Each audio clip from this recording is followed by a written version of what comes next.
Episode 12. The Struggle. I have stumbled and fumbled for quite some time in the early stages of studying the Dhamma and the teachings of the Buddha. I followed whatever I was told without understanding the meaning or purpose behind my actions. I didn't even realize that my efforts were merely accumulating defilements and enhancing my sense of self. Driven by desires such as wanting to gain, possess, or become something, I engaged in acts of merit with the hope of improving my life or seeking praise from others. These motivations were all forms of defilements that attacked me, obstructing my mind from perceiving the true nature of phenomena. In my early experiences of sitting and focusing on the meditation object for calmness, no matter how I tried, my mind remained restless and scattered, constantly wandering and thinking about various things. It felt as if distractions were attacking me, causing me to change my meditation object repeatedly. Eventually, I found a meditation object that suited me, and as I practiced, the restlessness diminished, replaced by a sense of calm. I experienced a blissful sensation throughout my body, feeling light and at ease. When I exited meditation, that happiness lingered, leading me to feel pleased with my progress. At that time, I did not understand that all these sensations, restlessness, desires, discomfort, and feelings of lightness were merely states of mind. I failed to recognize that in moments of unmindfulness, these feelings arose from the defilements within my mind, which emerged to obstruct my practice and attack my mental clarity. All of this stemmed from my profound ignorance and lack of understanding.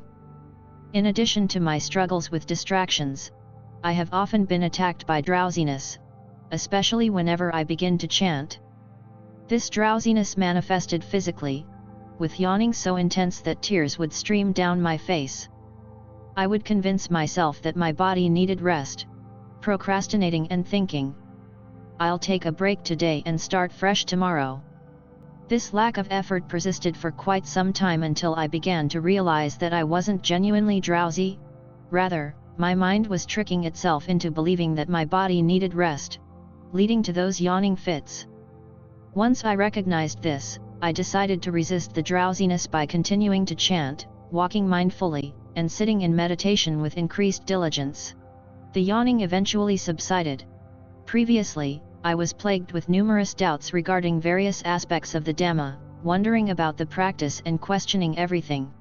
I asked many people, read extensively, and listened to teachings from various teachers and books. However, I was unable to find answers to all my questions because the more I thought, the more doubts I had. My doubts arose from overthinking, and I never considered that I could find answers by testing things through my own experience.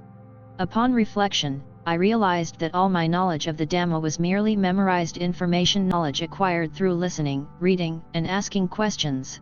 I was only remembering but had never engaged in practice to truly know, understand, and perceive clearly the various teachings.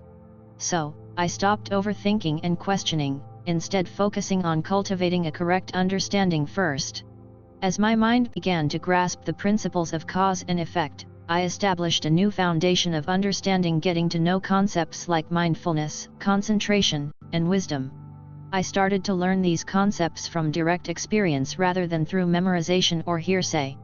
Many unanswered questions began to clarify within my mind, with the mind asking and answering for itself. For instance, I once wondered why I could be slow to anger, but, when I was angry, the feelings lingered for a long time, even for years. Before studying the Dhamma, if someone insulted me, I would feel angry and hold on to that anger without realizing that my own mind was burning with the fire of ill will. However, after engaging with the Dhamma and experiencing the nature of anger, my mind began to develop wisdom naturally.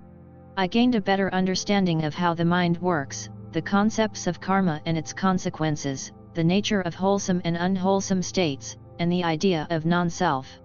This shifted my perspective on being insulted. I saw that the one who acted was generating unwholesome states, which could be expressed through actions, words, or harmful thoughts.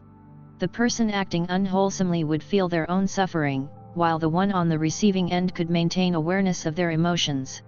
An insult, then, became just another sensory experience. With mindfulness, the anger could not arise, and a deeper understanding of non-self revealed that everything is merely conventional.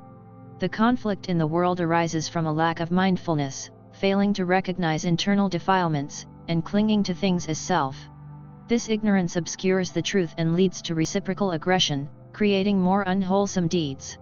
Ultimately, the results of these actions do not vanish, they accumulate within each person's mind, waiting to manifest as the consequences of karma when the conditions are ripe in the future. The obstacles that prevent practitioners from attaining higher virtues, aside from distractions, drowsiness, and doubts, also include desires related to sensual pleasures, or kamachanda specifically, attachment to the five senses, form, taste, smell, sound, and touch. For example, upon seeing a new handbag or a new outfit, one may feel the desire to possess them. Similarly, seeing a sale sign can trigger the impulse to buy something cheap. There are also feelings of resentment that stem from irritation and anger, which can transform into hatred. Furthermore, there are doubts about the triple gem, Buddha, Dhamma, Sangha, and about karma, leading to hesitation and a lack of courage to take action and test these doubts through practice. In practice, these mental barriers may not immediately manifest. Practitioners need to rely on mindfulness as a foundation for their practice. Without mindfulness, it becomes difficult to recognize that these defilements are obstructing one's ability to do good. The mind is truly remarkable, the more one studies it, the more it seems to open the world. In reality, the mind plays a crucial role in life, having the power to elevate one's existence or drag one down. These obstacles, or nivarana, are significant defilements that slow down spiritual progress. During meditation, these barriers might not all surface at once. Some practitioners may only experience minor irritation, while others might encounter deep doubts about the phenomena they observe. The practitioner's duty is to continue striving, cultivating mindfulness consistently and persistently.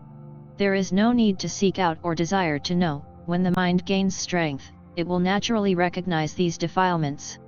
Practitioners should regularly seek additional knowledge from the teachings of the Buddha found in the Pali Canon, teachings from experienced teachers, or other reliable resources. During practice, if any phenomena arise, one should employ wise reflection, yoniso manasikara, to examine them consistently or consult experienced teachers for guidance.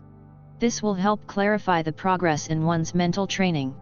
Always remember that the primary obstacles to effective practice are the defilements residing within your mind.